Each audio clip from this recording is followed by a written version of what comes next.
whether carving deep into the bowels of the earth, or piercing the heavens with lofty towers, or weaving into space majestically planned cities, through the ornate traces of a sophisticated culture, of which even the ruins are so grandiose, to the sculptural narratives etched in stone that can still be heard in the silence of hallowed halls, of the times when stone and brick defied sword and spear, to the times when the 5 points in the poetry of space and concrete won the hearts of many. From the pristine waterways and mangrove forests untouched by the hand of man, to the evergreen hotspot of biological diversity and endemism, to the mighty peaks of the snow-clad abode of the gods, our ageless heritage was, is, and will always be the Kohinoor in the crown of the world. Nestling in the lap of the mountains, it's named after Badri, the wild berry. While some find inner peace here, others converse with nature. Come along for all that is sacred. Leave with an endless warmth. The incredible Badrinath, a new discovery every time you meet. What does it take to become a heritage city? To find out, walk past these Havelis and bird feeders. Take note of the delicate Indo-Islamic art. Notice the morning azan, the evening temple bells. 600 years of stories to explore. Welcome to India's first World Heritage City, the incredible city of Ahmedabad. A new discovery every time you meet. Here, Sunday choirs ring a bell of heritage, and flowers bloom on the walls forever, where ornate windows open up to Portuguese art, and wooden borders have surpassed time. Welcome to a place of mortal remains and immortal stories. The incredible churches and convents of old Goa, a new discovery every time you meet. Take a walk through time, through streets where stories were commonplace. Listen to sculptures speak eloquently. Watch legends turn to dance. Embrace a world that was never left behind. Come, find your story. The incredible city of Bhubaneswar, a new discovery every time you meet. You don't ride this train.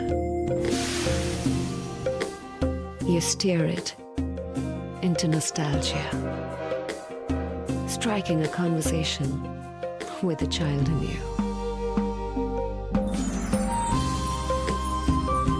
Rediscovering the wisdom of innocence. Darjeeling Himalayan Railway, poetry in motion. How far would you go for love? He built a palace of memories, of white minars and precious stones, of perfect design and unmatched grace. And to go further in love, he built his tomb next to her. The incredible Taj Mahal, poetry of love. On the lap of the hill, the kingdom exists, of law and order and melodies rare,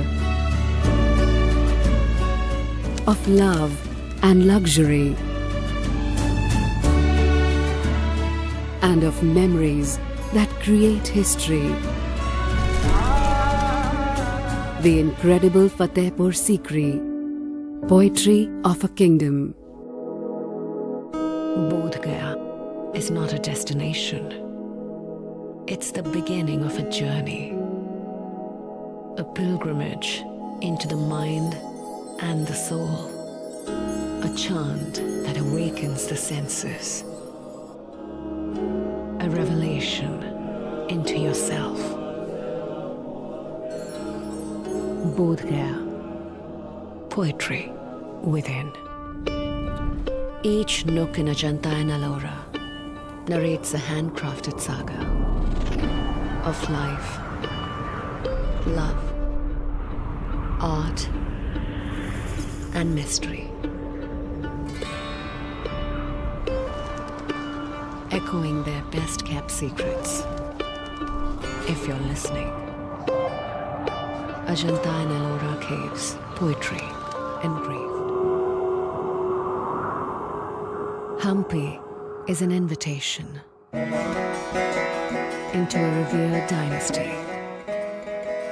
A spectacle of boulders that tell a tale of travelers, kings, and civilizations, and take you on the other side of history.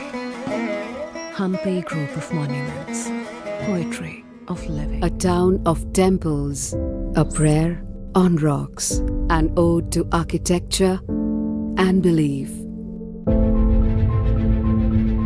A carving of stories, of kings and glory. A celebration of the past, of time and tide. The incredible Mahabalipuram, Poetry of Temples.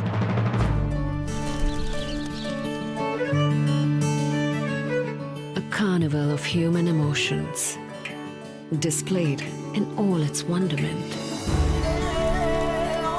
An exhibition of sense and sensation, of lives that begin as a story and conclude like a fantasy.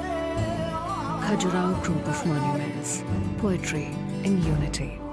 Perched on the hills, engulfed in ages of history,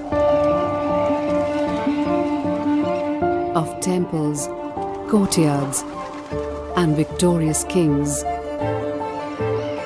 A body of art, of textures divine, of unmatched valor and pride. The incredible Amir Fort, Poetry of Pride. A love letter. A woman builds for her man. A promise fulfilled in the afterlife. Dreams and unsaid words live here, sharing sweet nothings. Humayun's tomb, Poetry of Longing.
India, a confluence of Vedic traditions. Vishwaguru, teacher to the world, keeper of centuries-old heritage, land of ancient empires.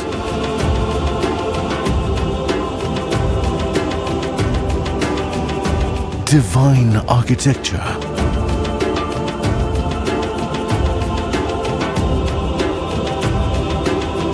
the most sacred shrines.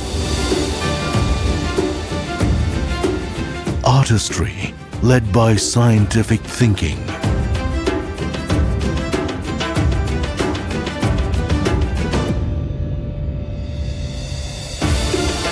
Age-old rituals enlightening the modern minds. History walking through walled cities. Time-tested forts.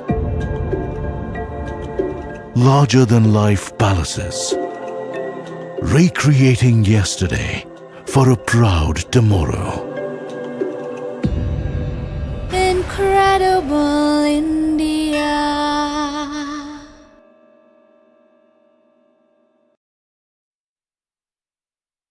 In a quiet corner sits the most elaborate tale. Forgotten for centuries, a myth grew around these intricate structures. Only to be discovered, only to see that the truth was far greater, its secrets safely preserved, waiting to be shared. Standing in plain sight for as long as one can remember. The stories too were carved for everyone to see. One must only examine the stone to see the journey of Buddhism from its early days to its very peak. Hidden for generations from the outside world, not many could tell that the stories that survive here are one that precedes civilization itself, that describes the earliest steps of man. In a quiet corner, the most elaborate tale reveals itself. Come, turn the many pages of history in the heart of India. Incredible India, where stories come from. Spice boxes say so much about us and how we like to cook. Saffron, also known as kesar, grows in the meadows of the high Himalayas of Kashmir. Its Ayurvedic properties make it a prized spice in the bitter winters. Turmeric is an iconic spice. The yellow root is considered auspicious, adding its golden hue to Indian food. Bhoot jhulakia or Naga mirchi is grown in most parts of northeast India. It can scorch the palate if not handled with care. Black pepper is the queen of spices and is grown on vines across Kerala. It's highly valued for its medicinal properties. The Indian spice box is the crown of every kitchen. It can transform your meal from the ordinary to the sublime. Incredible India.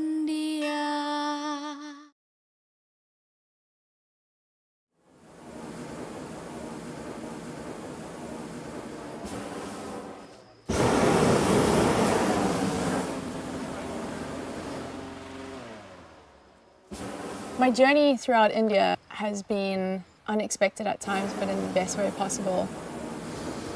So, you ready? We can take off? Yeah. Where did you say you were originally from? I'm from Madrid, Spain. Ah, from Madrid, okay. But by now half Indian, already 6 Yeah. years, almost 6 years living in India. So you planned to come for 6 months and just never return Yeah, I home? decided just to come for a short period of time Yeah. and then I decided to stay. I love it in here. Look at the sunrise, how beautiful. That is incredible. So now we are climbing up, trying to get some speed to get close to the other balloon. And this is the views we get every day from our office. Fantastic, right? Not a bad job. Yeah, I know.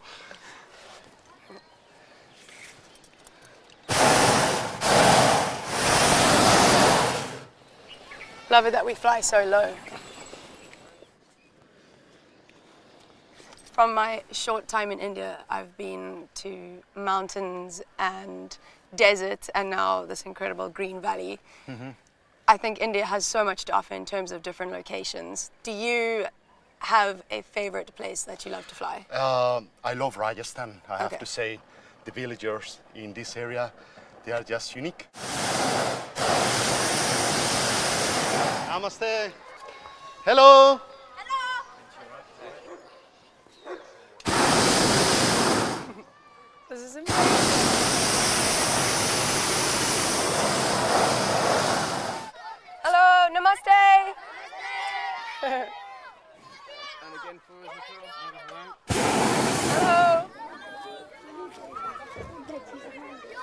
This is incredible. What a welcome.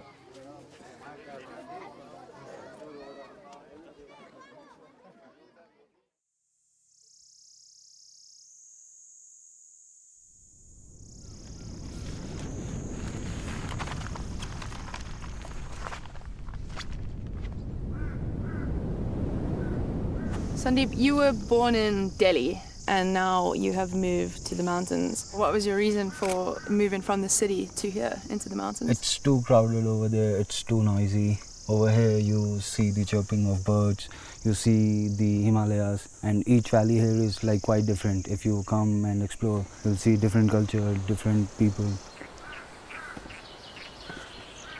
Your job now is kind of to show people the beauty of this magical place.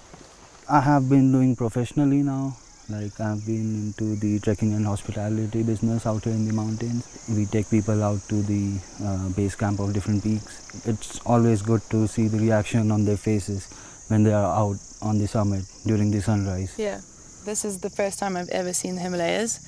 It was surreal. I first saw the reflection in the lake and then looked up and just saw this amphitheater of snow-capped peaks and mountains, and it was better than I could have ever imagined.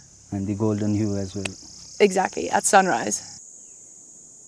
So what's the highest that you've been? 6,000 meters. 6,000 meters. 6,000 I have done. And is there a specific peak or summit or mountain that you personally want to challenge yourself to do?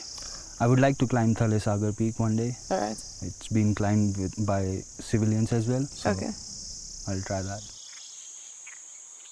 What makes India so perfect for mountain sports and trekking and climbing? So out here in Indian Himalayas, there are a lot of unexplored valleys. So that makes it pretty special, because if you are entering a valley, then there are only a handful of people who have visited that place. You are one of those chosen ones. That's amazing. Wow.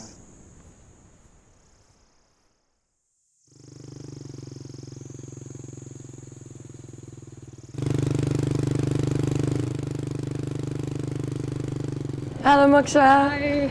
I'm Nicole. I'm Nice Moksha to meet Jitmi. you. Same here, same here. Is this your fleet of bikes? Yes. Okay. Yeah. They are Himalayans, the new ones. All right. Yeah. I don't know much about bikes, but I have heard that the Royal Enfield is synonymous with India. Royal Enfield image was associated with the real powerful and macho men. And very funny, what happened when I started riding bikes, I used to see the, men coming on the Royal Enfield, and the moment they saw a woman on the Royal Enfield, Double glance. they couldn't believe that. Yeah. So now you take tours around India. Yeah. It happened way back in 2007. Okay. I shifted to Manali, and there I saw, many riders going to Leh Ladakh, because that is a famous route in the world for bikers. I guess India also offers a complete range of locations geographically, from mountains to deserts to I cities. feel India has almost everything to offer. Yeah. You have Himalayas, you have beaches, you have wildlife, you have nature, you have culture, which is very important, And there's so much to see and learn and explore. Yeah, and being on a bike is probably one of the better ways to explore that. I feel so.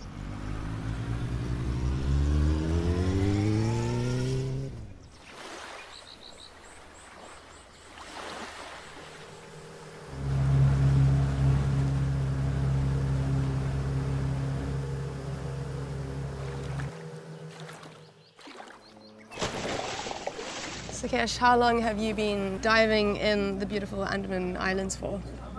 Been diving since 2012, and for the first time I came to Andaman Islands and then explored the diving here, and then been coming back ever since. I didn't know how to swim initially, then came here for the try dive, then went back to Chennai, then started swimming pretty much every day, and then came back to do my dive masters, and then eventually went on to become an instructor, and now got thousands of dives around the world. So where did your interest in underwater photography and videography come from? So I started my career as a lifestyle and wildlife cinematographer, and then the minute I took my first try dive, I decided this is exactly what I want to do, and started doing more and more underwater photography, commercial and wildlife. And today this is my passion. I would continue to do it for the rest of my life. Judging from our snorkel a little bit earlier, it just seemed like there was so much marine life and fish and beautiful colors. What is your favorite part of the Andaman Islands? What keeps you coming back here? The diving in Andamans, especially during the best season, which is around December to February, if you're here, then the diving is phenomenal. The water is crystal clear, and there have been some amazing days where we've dived about 30 meters underwater, and you can still see the guys sitting on top of the boat. You get crystal clear waters, amazing, pristine coral reefs, and really lovely fish life. It's just phenomenal, and every time I come back, I never get bored.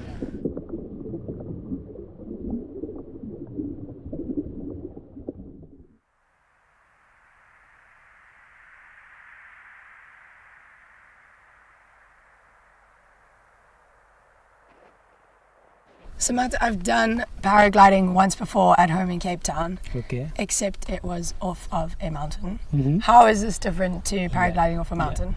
Religious way of doing paragliding is from a mountain. Yeah. You just run down a slope, and as soon as you reach a particular airspeed, you just take off. Okay. That's called a mountain launch, and this is called tow winch or winch paragliding. In this concept, we just get towed from the ground to a certain height, and after reaching a certain height, we just disconnect the line and then we glide freely. How are you feeling? Amazing. How did you get into this? Was it something that you since thought about? childhood, I was very, like, I used to get dreams. I'm flying over the city, over the hilltops, terrains and all. And in 2005 I got some chance. I got some money collected and went to get a training in Himachal, beer billing. Okay. And that was how I started, and later on I got myself trained on a hang glider.